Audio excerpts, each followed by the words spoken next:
भाजपा अल्पसंख्यक मोर्चा के प्रदेश अध्यक्ष गुरमीत सिंह ने प्रदेश सरकार पर निशाना साधते हुए कहा कि कांग्रेस सरकार ने अब तक एक भी गारंटी पूरी नहीं की है। उन्होंने कहा कि मुख्यमंत्री भले ही 7 गारंटियां पूरी करने का दावा कर रहे हों, लेकिन यदि आम जनता के बीच जाकर सच्चाई देखी जाए तो पता चलेगा कि हकीकत कुछ और ही है।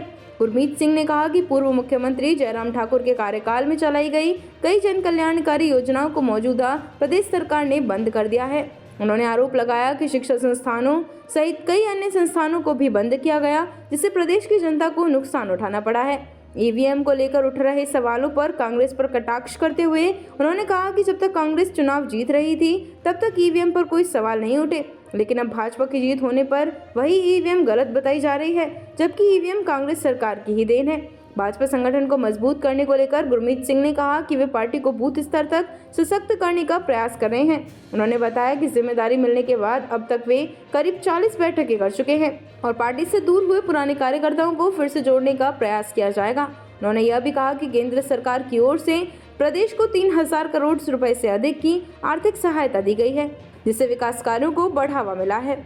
इस समय हमारे बीच मौजूद है अल्पसंख्यक प्रदेश अध्यक्ष गुरमीत सिंह। जानना चाहेंगे खासकर जिस तरीके से अगर देखा जाए हिमाचल प्रदेश के इतिहास में पहली बार ऐसा हुआ कि किसी सरदार जी को ये जिम्मेदारी दी गई है और ये अच्छे से निभा भी रहे। फिलहाल अगर देखा जाए अभी तक बैठकें इन्होंने अत्यधिक कर दी है। इससे पहले भी कार्य करनी होती थी लेकिन उतनी अधिक बैठक नहीं होती थी। विस्तार पूर्वक चर्चाएंगे। सबसे पहले स्वागत है आपका गुरमीत जी। नमस्कार। जानना चाहेंगे जिस तरीके से अभी तक आपने प्रदेश में कितनी बैठकें की और खासकर जो प्रदेश कार्य करनी है उसका गठन कब किया जाएगा? भारतीय जनता पार्टी ने जो विश्वास मेरे पे जताया है, जो केंद्र नेतृत्व ने मेरे पे विश्वास जताया है, माननीय मोदी जी ने, माननीय अमित शाह जी ने, जेपी नड्डा जी ने, और हिमाचल से हमारे प्रदेश के प्रभारी श्रीकांत जी, संजय टंडन जी, जयराम ठाकुर जी, बिंदल जी, पहले तो मैं उन सबका धन्यवाद करता हूं कि उन्होंने मुझे अल्पसंख्यक मोर्चा भारतीय जनता पार्टी के प्रदेश अध्यक्ष बनाकर एक जिम्मेवारी दी है।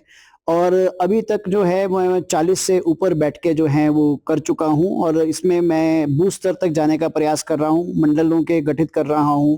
ऑलमोस्ट 15 जिलों का मैं प्रवास कर चुका हूं और आने वाले समय के अंदर जो है मैं अभी भी उस कार्य को कर रहा हूं और आने वाले समय में भी जैसे पुराने कार्यकर्ता जो घर बैठ गए, जो 15-15, 20-20 साल के थे लेकिन किन्हीं कारणों से वो घर बैठ गए, मैं उन सबको वापस पार्टी के साथ जोड़ने का कार्य कर रहा हूँ। गुरमीत जी, देखा जाए मुख्यमंत्री सुखविंदर सिंह सुक्खू या अन्य कैबिनेट मंत्री की अगर हम बात करें तो लगातार इनका कहना है कि हमने 10 में से 7 गारंटियां पूरी कर दी और प्रदेश में इस बार हम पुनः आएंगे, क्योंकि पहले भी 40 थी, उसके बाद भी क्रॉस वोटिंग जब हुआ था उसके बाद भी हम 40 पे थे।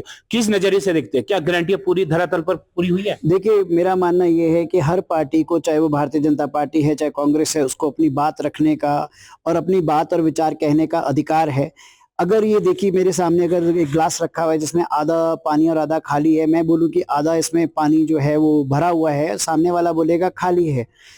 मुख्यमंत्री सुक्खू जी जो बोल रहे हैं कि हमने 7 गारंटियां पूरी कर दी, हो सकता है घर बैठ के कागजों में पूरी हुई है, लेकिन अभी तक धरातल पे अगर देखा जाए तो चाहे महिलाएं हैं, चाहे बागवान हैं, चाहे अपना पेंशनर्स हैं, चाहे वो अपने जो अपना सरकारी नौकरियां करते हैं, वो सब अभी तक अपने आप को ठगा हुआ महसूस कर रहे हैं और उनको अभी तक धरातल के ऊपर कुछ भी ऐसा नहीं मिला है।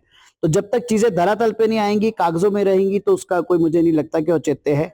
मुख्यमंत्री जी बोल रहे हैं, वो उनका काम है, बोलना भी चाहिए, अपनी सरकार का पक्ष रखना चाहिए, बट पब्लिक जो है वो खुद को ठगा हुआ महसूस कर रही है। अगर देखा जाए लगातार अगर हम सत्ता पक्ष की बात करें, मुख्यमंत्री का कहना रहता है कि जो पूर्व की सरकार यानी कि जयराम ठाकुर की अगर हम बात करें तो आखिरी की 6 महीने में उन्हें अत्यधिक शिक्षा संस्थान खोल दिए थे, जिसका कोई उचित नहीं था, जिसके चलते उन्हें बंद करना पड़ा। देखिए, अगर उन्होंने, जयराम जी ने शिक्षा के जो संस्थान खोले थे, स्वास्थ्य के संस्थान खोले थे या और भी सेक्रेटरीट्स वगैरह बनाए थे जहाँ पे एसडीएम्स वगैरह के बैठने की भी जो सुविधाएं करी थी वो पब्लिक के लिए थी।